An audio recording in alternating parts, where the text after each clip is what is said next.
To start a friends with benefits relationship, pick a friend who is available, whether that means they're single or in an open relationship. Avoid choosing anyone you think might catch feelings for you, or vice versa.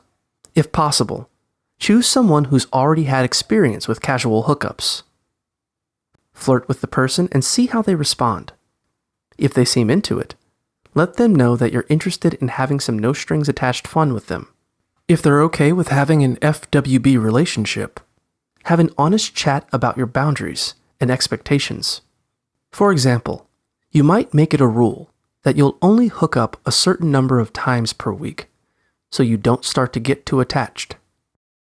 Have fun together, but keep communicating about how things are going, so there are no hurt feelings or misunderstandings.